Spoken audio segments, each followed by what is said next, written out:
Hello, students. Welcome to the lecture of thermodynamics, which is a very important chapter in your class 11. So, in this chapter, I have my previous classes, I have discussed how are these thermodynamics and the terms and parameters are defined, and how we can actually see that in our modern world we can apply this law of thermodynamics. So, in this class, as I have told earlier, this chapter is very vast and there are very typical problems or solutions there are. So, you can readily ask if something is not adjustable or understandable by you. I will be very happy to answer any of your queries. So, we shall start with the third lecture of our thermodynamics. So, presently now in this class, I will start with the overview of what we have learned in the last two classes. First of all, to understand the relationship between work and heat. You know, in thermodynamics, work and heat are two very important parameters. So we denote work as small w and heat by small q. And these two parameters are very important because for knowing the fundamental principle of thermodynamics, these two parameters or variables are very important: work and heat. And these two parameters, we need to understand a third parameter or a third linking factor, that is the change in internal energy, that is required to understand between the relationship. You see, in mathematics, you might have seen, if you have two variables, x and y, then you have to know that between x and y, if we have to connect between these two variables, we need a third variable, that is z, which actually acts as a bridge between x and y. You know about Pythagoras theorem. So, what is meant by Pythagoras theorem? In Pythagoras theorem, we know that x square plus y square is z square. So, to see the relationship between x and y, we need a third linking factor, that is z. So, just like Pythagoras' theorem, here also, if you have to understand the relationship between work, that is W, and heat, that is Q, we need a third linking factor or parameter or variable, whatever you can say, that is the change in internal energy. So, here, that is the internal energy is defined by capital U, and the change in internal energy is denoted by delta U. So the equation becomes delta U is equal to Q plus W. So here it is shown over here. You can see delta U is equal to Q plus W. So this law, that is the first law of thermodynamics, that is the most fundamental principle in the physical world. It is known also as the law of conservation of energy. So, what is meant by law of conservation of energy?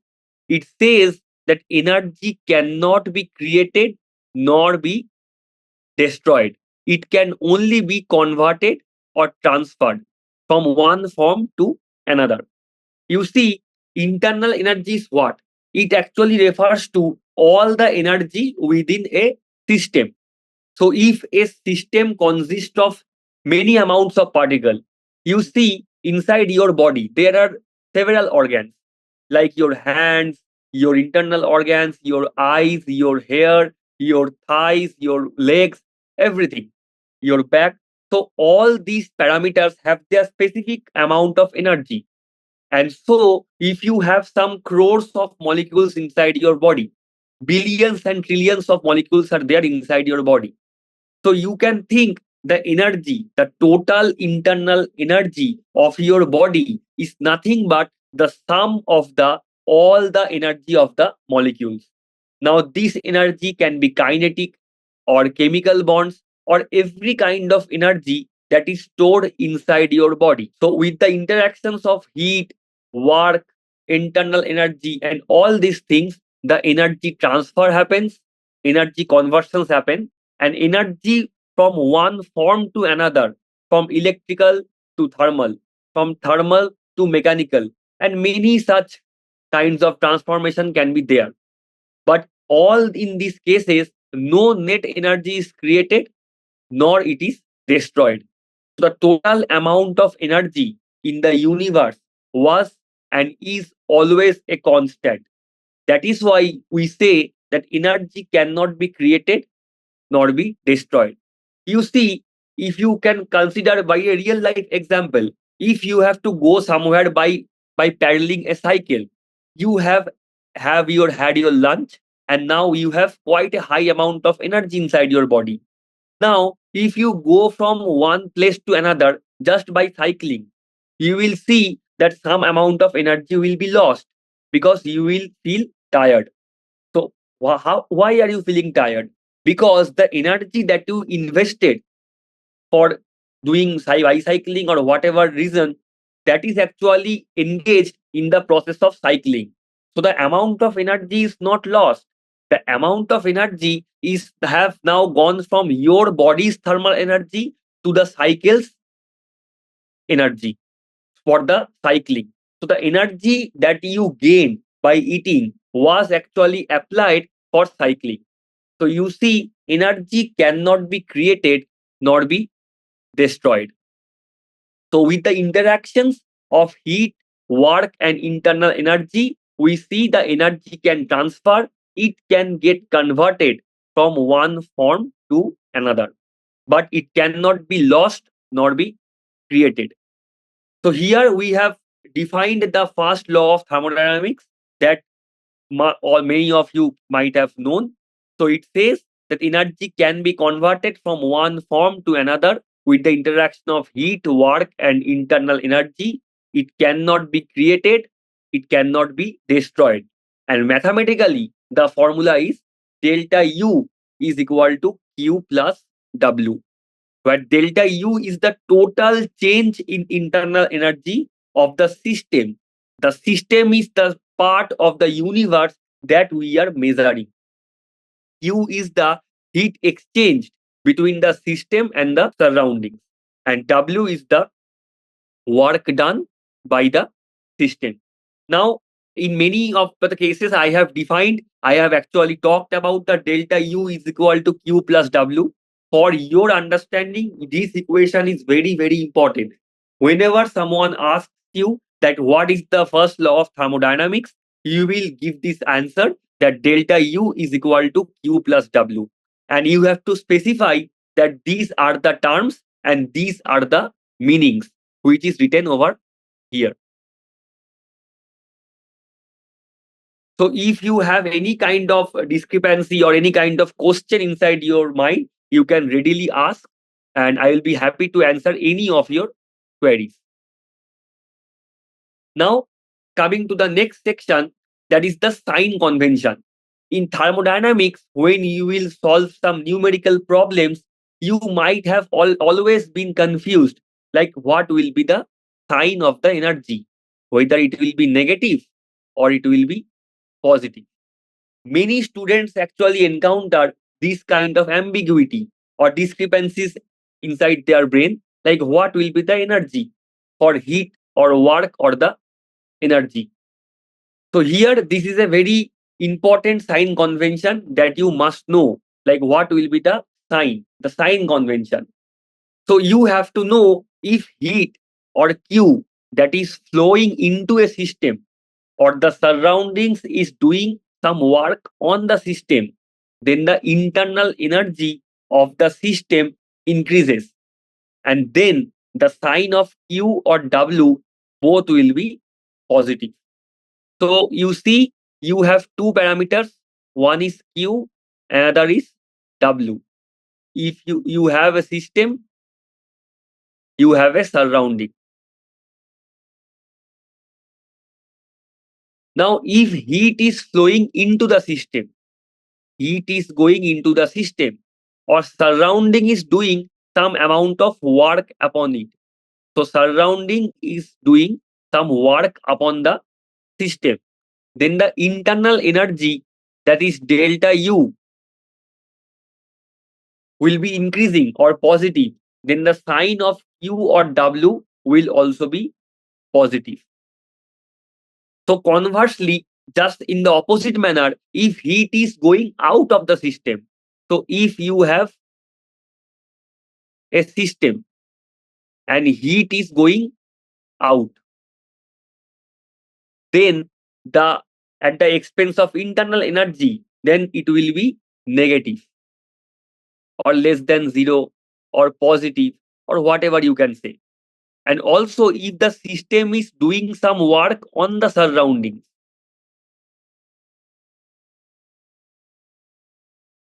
then also you see that the work done by the system will be negative. So this was just the opposite convention that was used much in the earlier cases, but the full significance of the equation is just not like that. So before going to the next section, I will again share with you what is meant if we have Q and we have W. If the heat is going inside or heat is flowing into the system or the surroundings is doing some work upon the system, then the internal energy will increase and the sign will be positive. So both Q and W will be greater than zero. If heat is flowing into the system or the work is being done on the system by the surroundings. Also, if heat or flow is out of the system or work is done by the system, then both of Q and W will be less than zero because it is happening at the expense of internal energy. Now, I will come to the full significance of the equation, that is delta U is equal to Q plus W. In my last class, I have told you that U is a state function.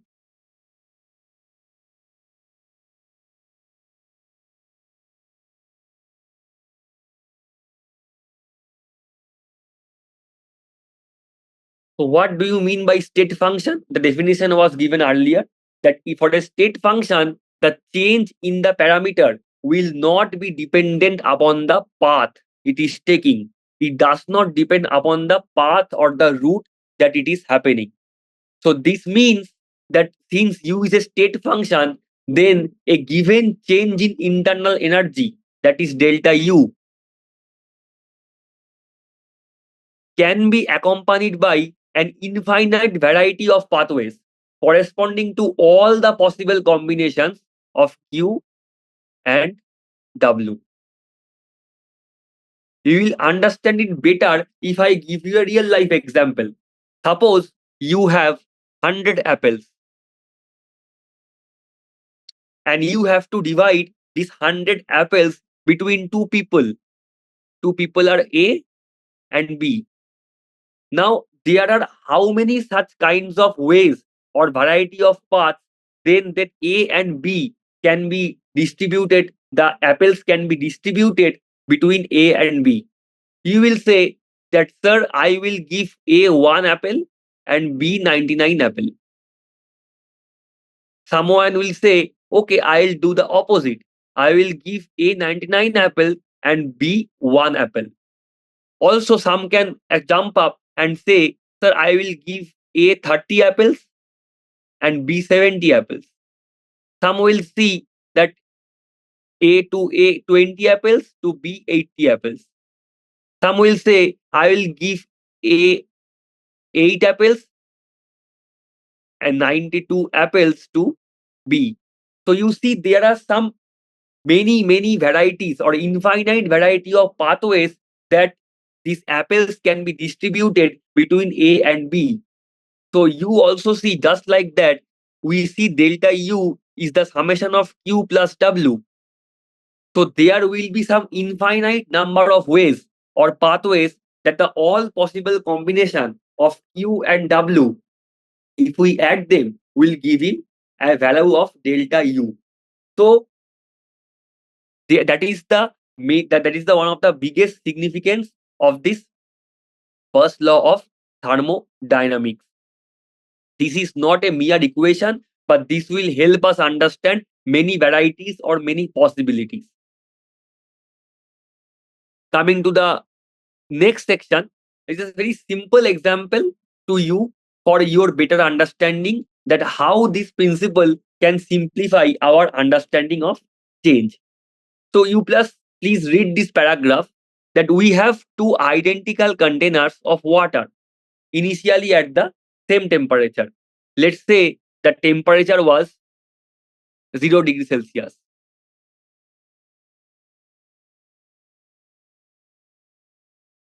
Now we place a flame under 1 until its temperature is rising by only 1 degree Celsius. So we had two containers, two were identical and two had water. And initially they were at the same temperature, that is 0 degree Celsius only. Now we are placing a flame under 1. And this will see that what is happening, 1 degree Celsius rise will happen. The water in the other container is stirred vigorously until its temperature has increased by the same amount, that is only 1 degree Celsius. So if I draw a picture over here, I had two containers, two identical containers which had same amount of water and they had same temperature, that is 0 degree Celsius. Now one, we are actually placing a flame under by rising the temperature by 1 degree Celsius, and another one, I am actually stirring this container vigorously. You see, by mere friction, some amount of thermal energy is always produced. So if we start this glass vigorously or container vigorously, we will see a slight increase in temperature. Now, both of the containers have the same temperature, that is 1 degree Celsius. But there is no physical test if I don't tell you, like, say, like which water is warmed by performing which work upon it, either by allowing heat flow or by performing work or by some combination of the two processes. You see, in this case, the heat is generated by giving it some extra heat from the external system, that is Q. So by Q mode, its temperature has been risen by 1 degree Celsius. But here we have not used any Q mode. We have used the W mode or the work done mode. Here we have vigorously stirred this glass. So some amount of work is done on it. That's why the temperature has been increased. But you will not be able to see or say like which container has been the increase in temperature by what mode, either by Q or by W. So in other words, what we can see, there is no basis for saying that one sample of water is now having some more work and the other one is having more heat. No, because Q and W are interchangeable. By the action of Q, W can be generated. By the action of W, Q can also be generated. The only thing we know for certain that both the glasses have some increase in the internal energy, that is delta U, because both the glasses were in 0 degree Celsius. And now by performing work or by flowing heat into it, we have increased the internal energy of the system. We can also determine the value by simply measuring the increase in the temperature of the water. So previously we had 0 degree Celsius water. Now we have increased it to 1 degree Celsius of temperature. So by no means you can say that which glass has high energy because of which action, either Q or W.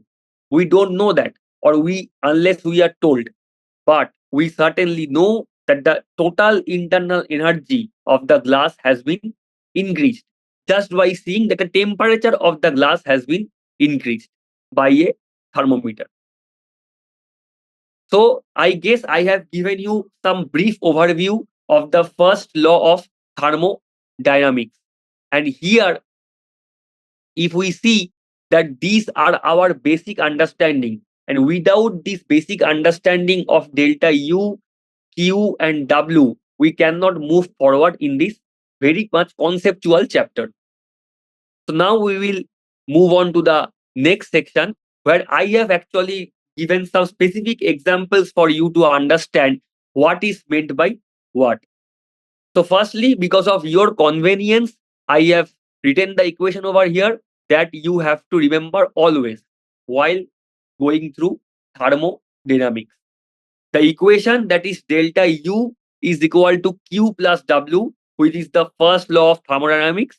Also, it is said the law of conservation of energy.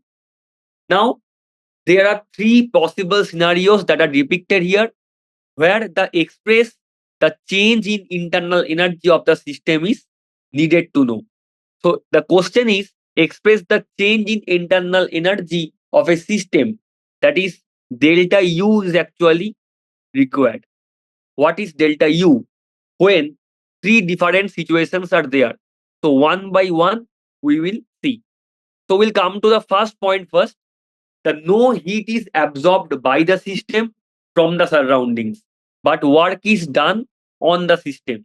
What type of wall does the system have? So, because we see that is it is given in the question that no heat is absorbed by the system from the surroundings. So, heat is noted by Q and no heat is absorbed. So, Q is equal to 0. So in this equation, if Q is equal to 0, then delta U is equal to W.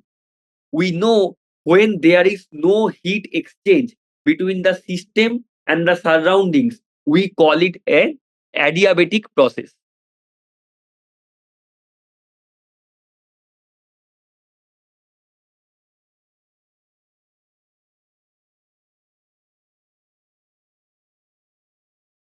It is an adiabatic process. So in adiabatic process, we see that is Q is equal to 0. That's why W delta U becomes equal to WAD. This AD suffix come for this adiabatic term, this AD. So WAD is meant by work done in an adiabatic process. So delta U is equal to U adiabatic or UAD. So the answer of the question is what type of wall does the systems have is the adiabatic walls. Now we'll come to the next question or the next scenario, that is number 2. No work is done on the system, but Q amount of heat is taken out from the system and given to the surroundings. What type of wall does the system have? Here you see this is not an adiabatic process unlike the previous section, because you know in adiabatic process Q is equal to 0. So there is no exchange of heat between surroundings and the system. But here it is told that the work done on the system is 0. So W here will be 0 because it is told that no work is done. So delta U will be become to Q. But now comes the possibility of plus or minus. What will be the sign of plus or minus? That Q amount of heat is taken out from the system and given to the surroundings. You see in the preliminary section in this slide, I have told you like internal energy and with the work. What is meant by what? So in this slide, I have told you if heat flows into a system or the surroundings do work on it, then the sign of Q or W will be positive. But if heat is flowing out of the system, then it will be negative. Now we will come to our this part. Here it is saying that Q amount of heat is taken out from the system. So Q amount of heat is taken out and put to the surroundings. That's why the Q will be negative.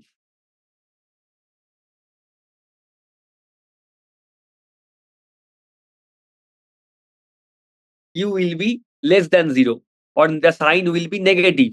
So that's why the equation will be delta U is equal to minus Q.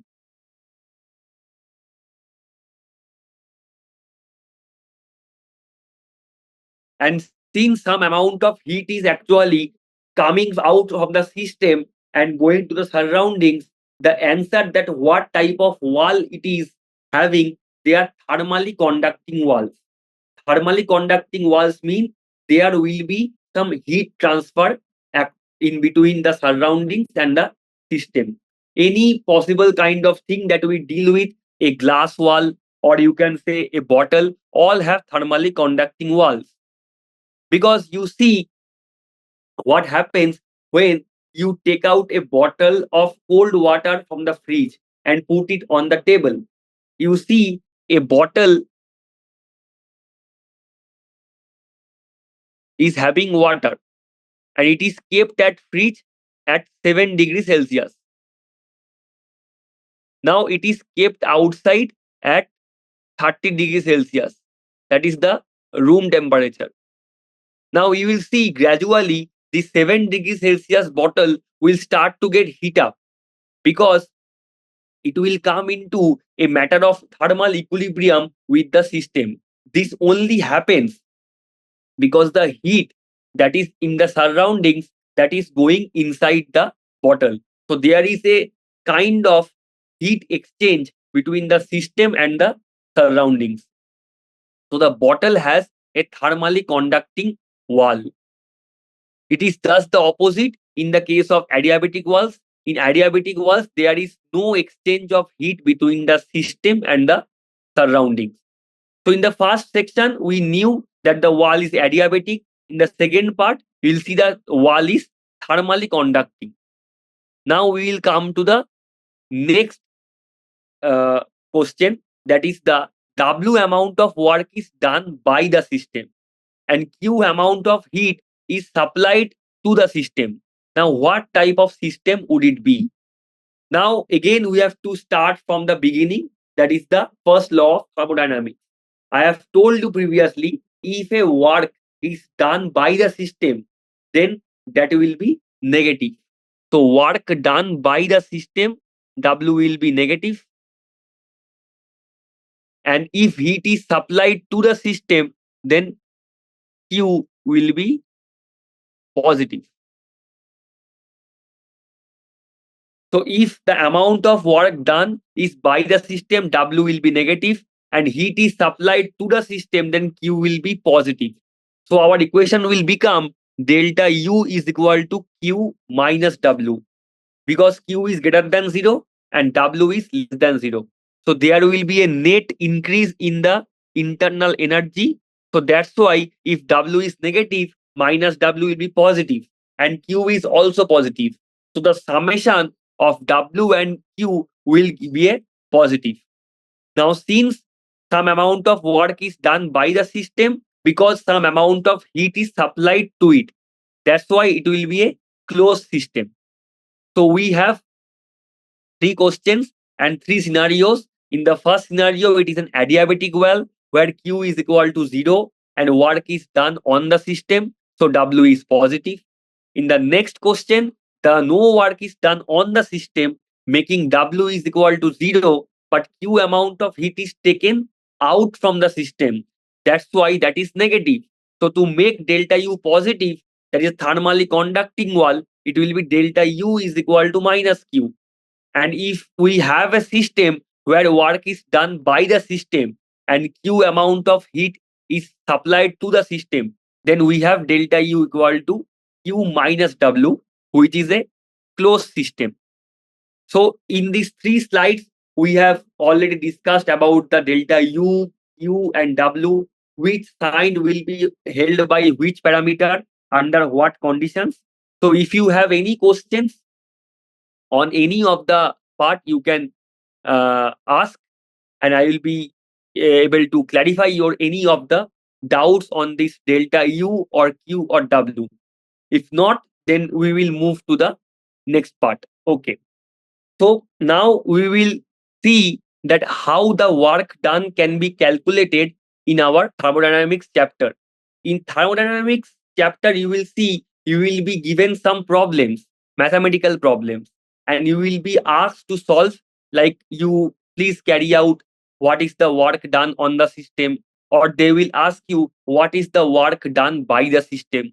So for knowing this, how we can calculate the work, I will give you a very brief example, like how we can calculate the work done in our thermodynamics.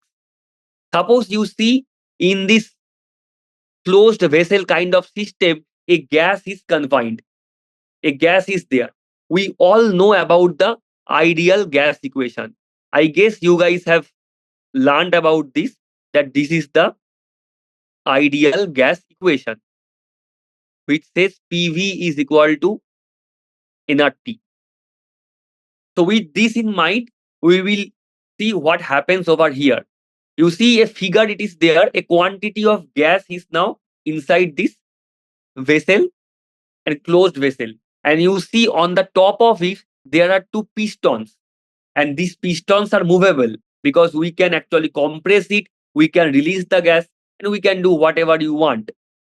And if we see, the piston is actually having a force, that is F over the cross section area of capital A. So we have a piston which has a force of small f, and it is acting on a cross surface area, that is A.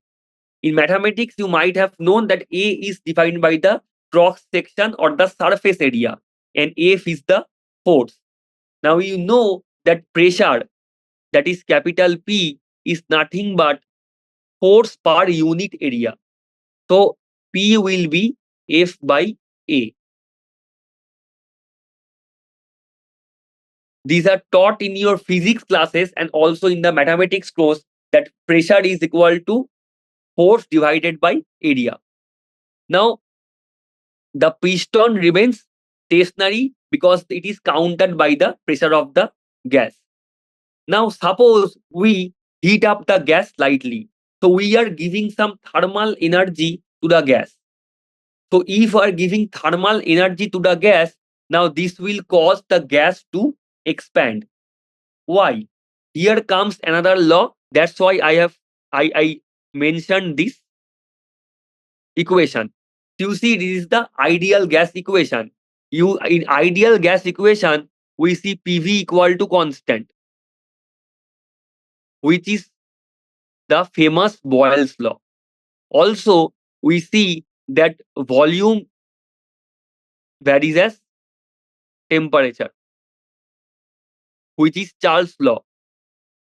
And also, pressure of the gas varies as temperature, which is Rene's law. So combining these three laws, we actually define the ideal gas law, which is PV equal to nRT. Now, what happens in this case?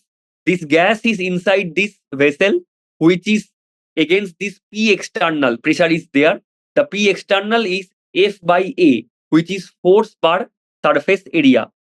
Now, if we heat the glass tightly, so we are giving some thermal energy to the gas. That's why it is meant that we are increasing the T.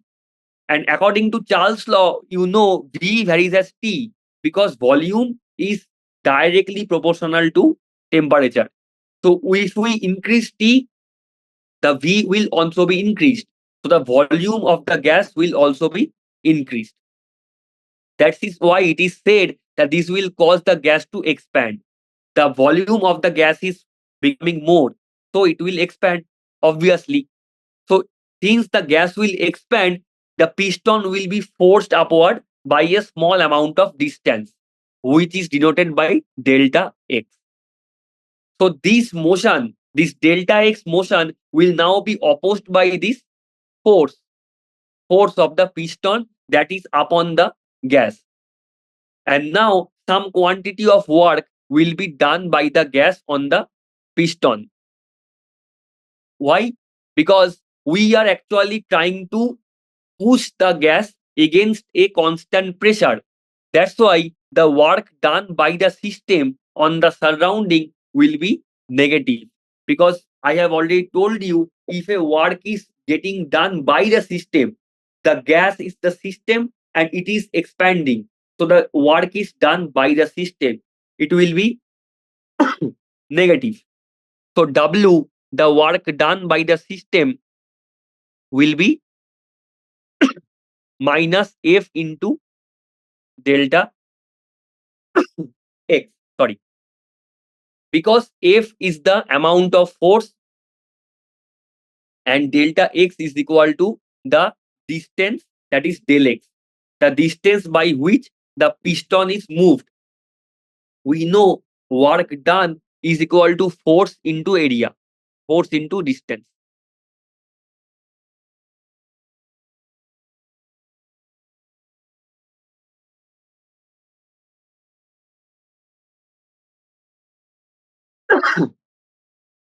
The force is equal to F and the distance here D is equal to delta X.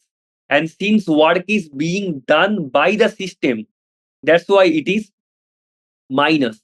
So W is equal to minus F delta X. Now, since we are dealing with a gas, we think there are relevant quantities. So in case of gases, we actually deal with these kind of parameters: pressure, volume, temperature, etc.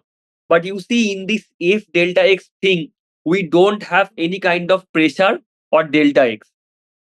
That's why we have to bring up some quantities which we can easily handle in this case by the means of P, V and T, because we want the work expression in terms of P, V and T, which are easily measurable by for a gas, not by F and delta X.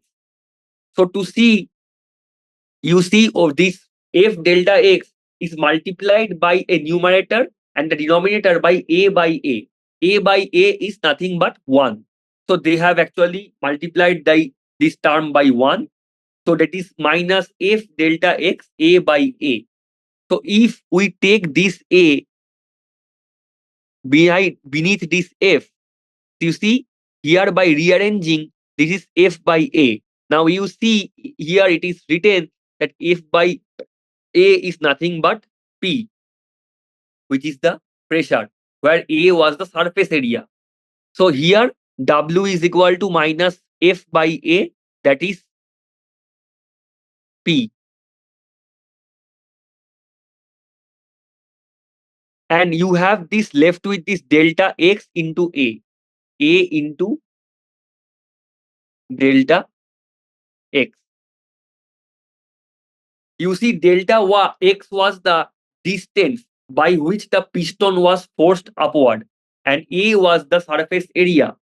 So A and the delta X, here you see the surface area cannot be changed because surface area for this process is constant. So we know V is equal to volume of the part that is displaced is A into X, where A is the surface area and X is the distance. Because if we multiply surface area by distance, we get volume. So if we put delta operator on both the sides, so delta V is equal to delta of AX.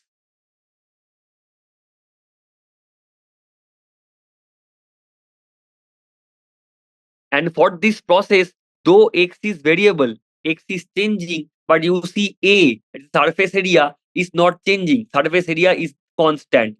So A will be treated as a constant. So A will be taken out of the delta. So we will have A delta X. So delta V is actually coming into A delta X. A delta X is equal to delta V. So here we have delta X into A. So we can substitute this delta X into A by capital V. So we are lastly we have F by A as P and delta X into A as V or delta V. So we are actually coming to W is equal to minus P delta V. So ultimately, we have got the expression for work done in terms of pressure and volume. This will be very important for you to solve the numerical problems of thermodynamics. So it is important to know that P and V are both state functions. I have already shared with you that P, V, that is pressure and volume, and this internal energy, all of these are state functions. But the work, that is W, which is the multiplication of P delta V, is not a state function. So the quantity of work done will depend on whether the same net volume change is realized in a single step or in multiple stages by adjusting the restraining pressure on the gas to successively smaller volumes approaching the final volume of P. So P can be attained just by a single step from zero to final pressure, that is P, or it can be obtained by multiple stages by putting at multiple stops. So let's say we have a pressure of P0 and we will have a final external pressure as PF. So either we can go from P0 to PF directly, or we can take multiple stops. From P0, we'll come to P1, and then we'll come to P2, and gradually we'll come up with the PF, that is P final. So in multiple stages also, or in cases of first step also, we can get in a single step, we can get the final pressure. So for you guys, from this slide, you have to know that the most important thing that is important for your numerical solving of problem, that is W is equal to minus P into delta V. Work done is equal to minus P into del V, where del V is the change in volume and capital P is the external pressure that is putting upon or working upon the system. Here we have actually come up with the same thing for you guys to understand it a bit better. That is W is equal to minus P into delta V, where P is the external pressure on the system, delta V is the change in the volume, and since you see in this work done, W, only two parameters are actually defined. One is the pressure, another one is the volume. So P and V both are involved. So pressure and volume are involved. So it is called pressure volume work or PV work. The internal energy of a system would decrease if the system gives off the heat or does work. Therefore, the internal energy of a system increases when the heat increases. This would be done by adding some heat into a system. The internal energy would also increase if work is getting done on the system.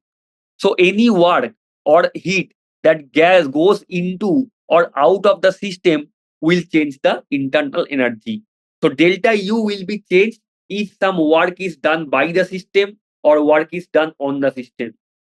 Delta U will change if heat is going out of the system or heat is coming into the system. However, according to the first law of thermodynamics, the energy can never be created, it cannot never be destroyed. So the change in internal energy always equals zero. If energy is lost by the system, it is absorbed by the surrounding. If energy absorbed into the system, then the energy was released by the surroundings. So if we are seeing the delta U of the system is there, so the energy was coming from the delta U surrounding. So delta U system will be minus of delta U surrounding. So the change in energy is always remaining a constant, and the total change of internal energy of the system and the surroundings will add to zero. Delta U system is the internal energy change of the system, and delta U surroundings will be total energy change in the surroundings. So we have a table for you guys for better understanding. You can actually note it down. If we had defining three processes, what will be the sign of heat, sign of work, sign of Q, and sign of W? If work is done by the system, then it will be negative. and sign of heat will be not applicable because it will be delta U equal to Q, and you will see how the amount of heat will be varying in this case. If work is done onto the system, then also sign of heat will be not applicable. The sign of work will be positive. So work done by the system W is negative. Work done on the system W is positive. In the third case, you see if heat is released from the system. If you know, we have read about the exothermic and the endothermic reactions. In exothermic reactions, the heat is generated from the reaction. In endothermic reaction, heat is required for the reaction. So for an exothermic reaction, heat is released from the system. If system is releasing heat, where will it go? It will eventually go to the surrounding. There is no other way the released heat will be lost, because heat cannot be lost, work done cannot be lost, and the energy cannot be lost, and nor it can be created. So heat is released from the system in an exothermic manner. The sign of heat Q will be negative, and heat is even taken by the system. The sign of Q will be positive. So it will be an endothermic reaction.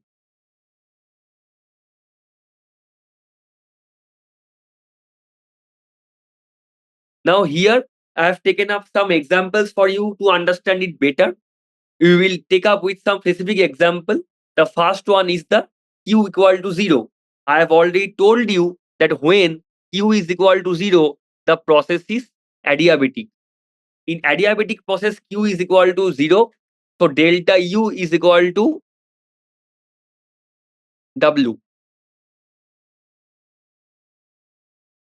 The example is an isolated system in which heat does not enter or leave the system, similar to styrofoam. The internal energy change, that is the delta U, will be positive. So delta U will be positive in adiabatic process. Heat transfer of thermal energy, that is Q, will be 0. So we'll lastly have this work, that is positive W, that is minus P into delta V. W is equal to minus P delta V, as you have seen over here, minus P into delta V. Here you can see the external pressure was there and delta V is here. The internal energy minus P delta V, it will be positive. So minus P delta V will already be positive. So since P is equal to positive, P is P external. So delta V is obviously negative, because you see there are two terms, P and delta V. So minus of P delta V is greater than 0. So it is positive. So P delta V is negative.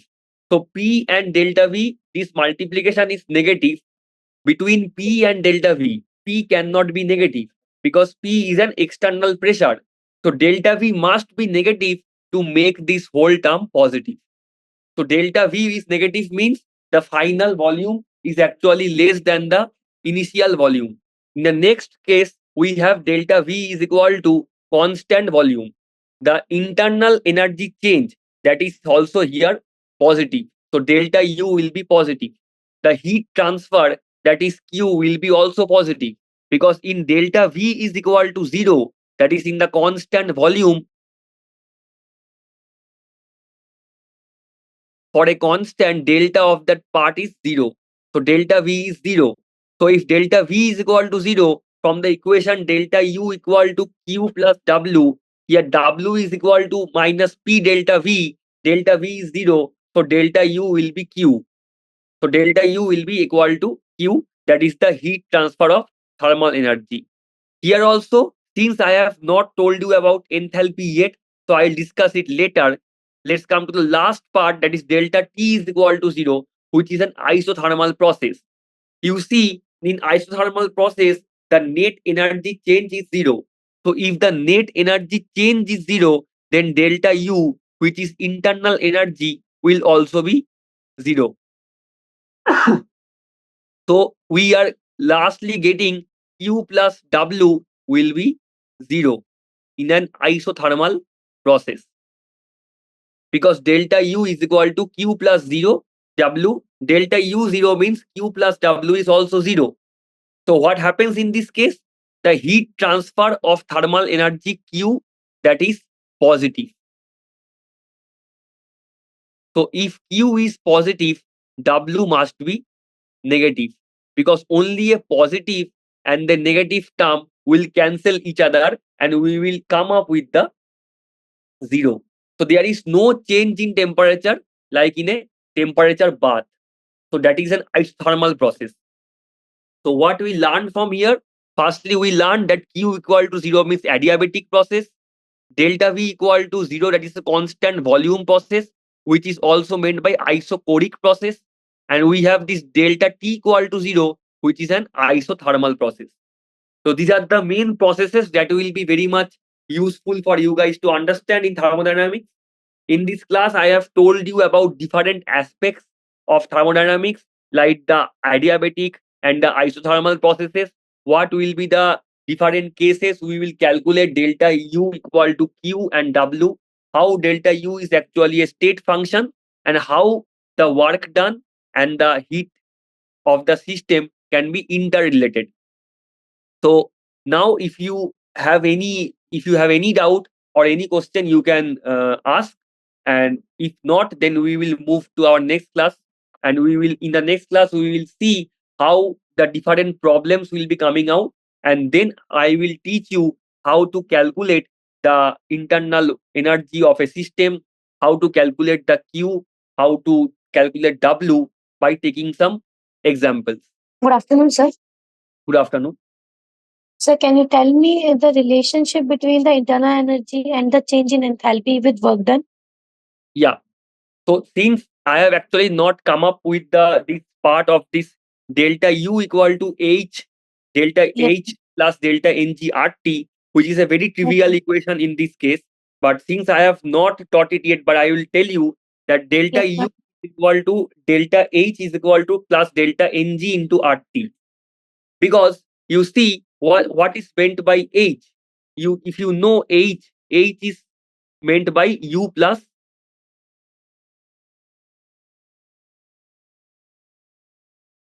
PV. So if we operate delta on these both sides, we will think that the enthalpy change will be taken up by the internal energy change also. In our next classes, I will typically show you some numerical examples, and I will also show you how the enthalpy and the internal energy are related.